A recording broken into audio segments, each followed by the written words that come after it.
They want to make a deal? The US president also touched upon to make a deal with a nuclear weapon. It's a deal! You made a deal? A nuclear weapon. I'll cut you a deal. What a deal, huh? Please, it's not that big of a deal. Somebody asked for an intro, so I made an intro. And a painting. I never paint, so this is a good attempt. So, a deal here again. And I'm unusually tired this week. I'm mostly taking some time for myself. And I thought to keep you guys updated on what I've been up to with this vlog. So first, I have a kind of a special announcement. The last 10 years of my life have actually been pretty rough. Come on! When is it gonna end, Robbie? And to close up that era, so it is a positive thing, I decided to write a book.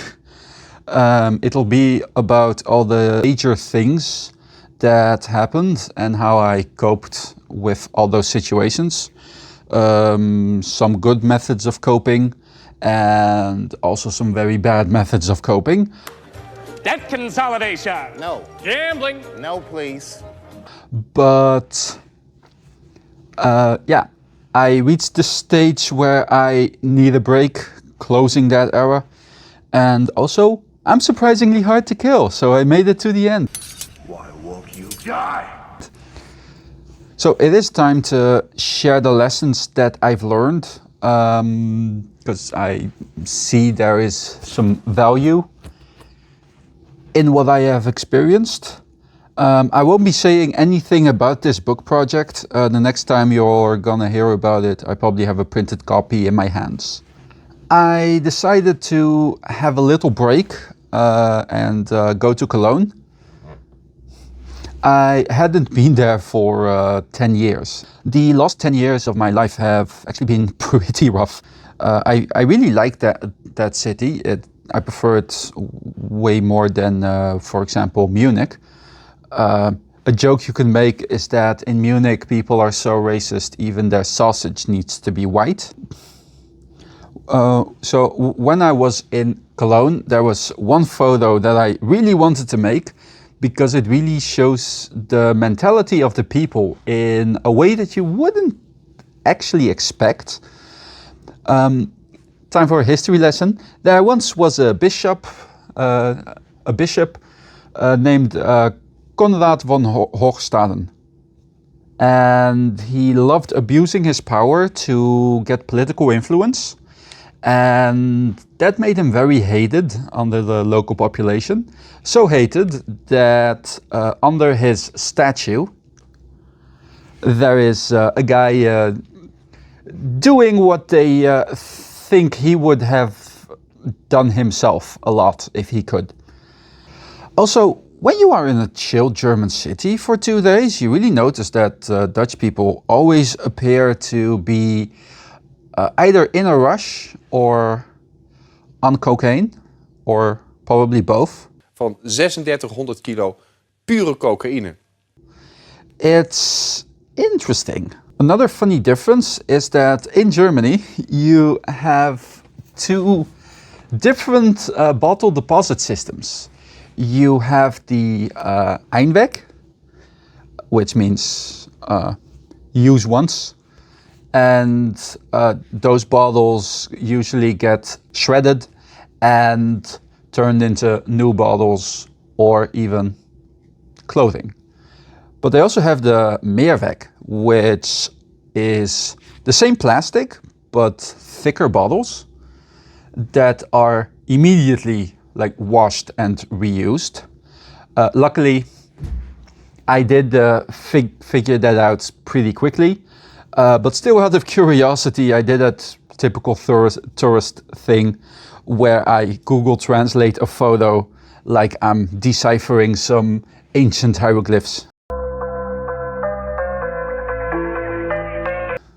Now, the way back from Cologne to Wageningen is a story, because I went by train. And yeah, German trains are notorious. But in this story, not entirely the part of the problem. So first my German train had a slight delay, no problem there. But then the train got rerouted, which is a concept that I as a Dutch person cannot comprehend. That just makes no fucking sense. I mean, it's just bullshit. How? To me it feels like an accident waiting to happen. So while on this new route, the next stop was actually dropped. And this led to 30 minutes of delay, while all the passengers going to that station were informed several times that they needed to gather and get off the train. And during this time, the train was standing still, and someone decided to let their two little kids run and scream through the train.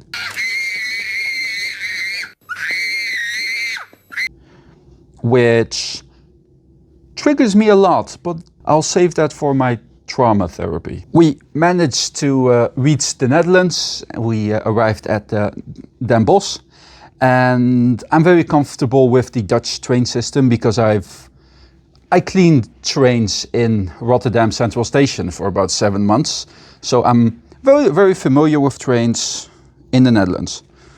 I like trains. So I arrive at the platform where my next train would depart from, and it was very busy.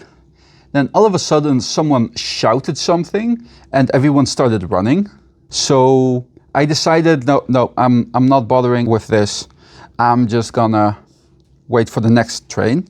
And while I was waiting for that one, I saw that the platform of that train had also changed to the opposite one, which meant that the NS had a very bad day. It was chaos. It was like the conductor on the phone, surrounded by a group of people, wanting to be informed. That kind of chaos. So I could get on that train, and before it departed, from the window, I could see the train that all the people had ran towards, which had not departed yet. And then also some police showed up. So I think I dodged a bad situation. I don't know if there were still people in that train. So my train departed, but at the next stop, we had a technical issue, followed by 2 police officers coming into the train and checking all the passengers. They must have missed that 1.6 meter Eastern European woman with black hair, black top and black purse that got off at the front of the train. I did make it home though. Come to think about it, I'm very tired. I need a break from my brain. In general. Yeah.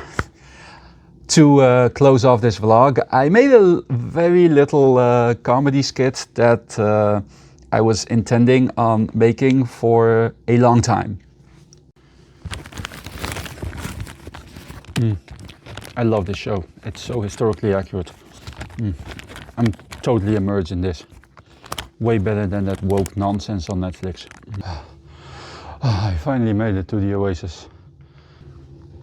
Hello, welcome to my oasis. Please enjoy some of my desert fruit.